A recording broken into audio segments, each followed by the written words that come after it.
if a person acts upon the blessed sunnah of Rasulullah sallallahu alaihi wasallam.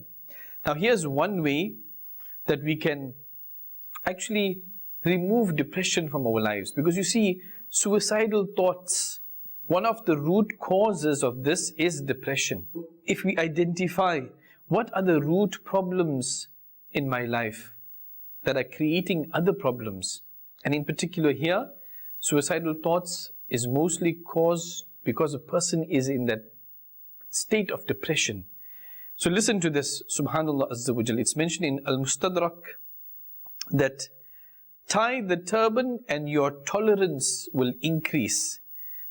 The scholars mention that tying the turban, it relieves one from severe depression and it strengthens one's ability and capability of endurance. So no matter what life throws at you, no matter what obstacles come in your path, no matter what hurdles and problems and issues are there, one of the simple and practical, for Islamic brothers in particular, the Imam Sharif. And if you wear it because it is a sunnah of Rasulullah sallallahu alaihi wasallam, that just for wearing it you are getting thawab, you are getting reward from Allah azza wa jal. And this is the currency of the akhirah. Tell me something. If somebody told us, okay, if you wear the Imam Sharif, the turban, I will give you 1,000 rand or 1,000 pounds or dollars a day just for wearing the Imam Sharif. We'll wear the Imam Sharif every single day of our lives. Why? Because we can see some monetary gain, we can see some reward. But here, on the Day of Judgment, all the currencies of this world, they will be useless, they won't even exist at that time. The currency there is neki, is thawab, is reward, is good deeds. And if we weigh this with the intention of sunnah, then inshallah azza wa jal, we will see that monetary gain or that currency of the akhirah there, inshallah azza wa jal. Sallu ala al-Habib, sallallahu ta'ala ala Muhammad, sallallahu alayhi wa sallam. Now, another way of treating depression or removing suicidal thoughts from the mind is not to think about the problems. Yes, look for solutions, and believe you me, our beautiful practical deen of Islam, it teaches us and shows us practical solutions where anybody can apply it in their lives. So look for those solutions, sit in the company of Sunni ulama, sit in the company of muballighin of Dawat Islami, and inshallah azza wa jal, you Islamic brothers out there, you travel on Madani qafilas or you attend the weekly Sunnah inspired ijtima of Dawat Islami, attend the dars of Dawat Islami. In fact, start dars from Faizan Sunnat in your homes. This will have a great positive impact in your lives, in your homes as well. So the scholars mention, don't think too much about the problems. Just look for the solutions. But if you think too much, and it will make you, shaitan will come, he will fan those negative thoughts in our minds. And then it will drift slowly towards thinking about suicide. The fourth Khalifa of Islam, Sayyidina Mawla Ali karamallahu ta'ala wajhahul kareem, has said that the beloved Rasul sallallahu alaihi wasallam has stated, whoever suffers from great worries, his body falls sick. So you think about this. The researchers, the scientists of today, this is what they're telling us, that mental problems like too much of worrying, depression, etc., it will make your body sick.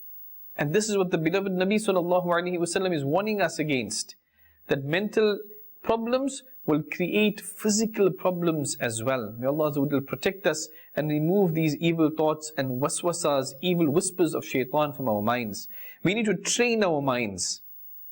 Train our minds that no matter what the condition is, no matter what it is, Alhamdulillahi ala kulli hal. All praises are due to Allah, no matter what my condition.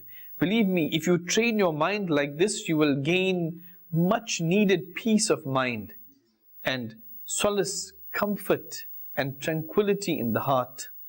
Never ever leave salah. The ulama kiram tell us, because if a person leaves salah, it's very easy for his iman to weaken to such an extent that shaitan will destroy this person. May Allah Azza wa Jal protect us, our families, our children, and our future generations from the tricks and the traps of the devious shaitan. Ameen bijahin Nabil Ameen sallallahu alayhi wasallam. Engage in abundant dhikrullah and salawat. Amir Ahlus Sunnah Dam Barakatuhumul Aliyah, Hazrat Allama Maulana Abu Bilal Muhammad Ilyas At-Qadri, Damat Barakatuhumul Aliyah, the founder of Dawud Islami, encourages us that try to walk a minimum of 45 minutes every day. 45 minutes, if you can walk every day, it will have a great impact, great benefit it will give us in our lives, inshallah Azza wa Jal. Try to recite the glorious Quran. The Quran is a shifa, it is a cure for us. When last have we looked at the glorious Quran? Maybe the last Ramadan. Allahu Akbar. This is our condition. Get connected, get back into connection with the glorious Quran. And Amir Ahlus Sunnah Dam Barakatuhumul Aliyah advises us that minimum, try to recite 3 ayat of the glorious Quran with translation from Kanzul Iman and the tafsir, the explanation from Siratul Jinan or Nurul Irfan or Khazainul Irfan, so we understand the verses correctly. Be in the company of upright, practicing, sincere Muslims. Yes, I agree with you. It's hard to find, but inshallah Azza wa Jal, if you join the beautiful Madani movement of Dawud Islam, you will find it there. Also, subhanallah Azza wa Jal, if a person makes proper wudu, if a Muslim fasts, not just a Ramadan fast, but like Amir Ahl Sunnah Dam Barakatuhumul Aliyah encourages us that every Monday, try to keep the fast, because Nabi sallallahu alayhi wasallam would fast on Mondays. Do you remember why? When Nabi sallallahu alayhi wasallam was asked, Ya Rasulullah sallallahu alayhi wasallam, why do you fast on a Monday? And Nabi sallallahu alayhi wasallam has stated in some of hadith that on this day the first revelation, the first wahi came to me, and also this is the day I was born. Kya baat hai Madina ki, subhanallah azza wa jal. Nevertheless, alhamdulillah azza wa jal, fasting and the performance of wudu. A non-Muslim doctor has stated that I wash the faces of my patients who are suffering from depression or suicidal thoughts 5 times every day. Who is saying this? A non-Muslim doctor. 5 times a day, I wash these patients' faces. Others say that we wash the faces of our patients 5 times a day, we wash their hands. And we see that their depression is removed. We see that their condition is improved. Subhanallah Azza wa Jal. The same doctor says that depression is less common amongst practical Muslims because they wash their face, their hands, their feet 5 times every day. That is, they perform wudu. Subhanallah Azza wa Jal. This non-Muslim doctor is telling us that practical Muslims who perform their salah, who make their wudu regularly, they face less depression than others. It is mentioned by the famous neurologist and the founder of psychoanalysis, Sigmund Freud. He says that fasting plays a major role in the removal of depression, in the removal of anxiety, of worry, of suicidal thoughts, and all these mental tensions.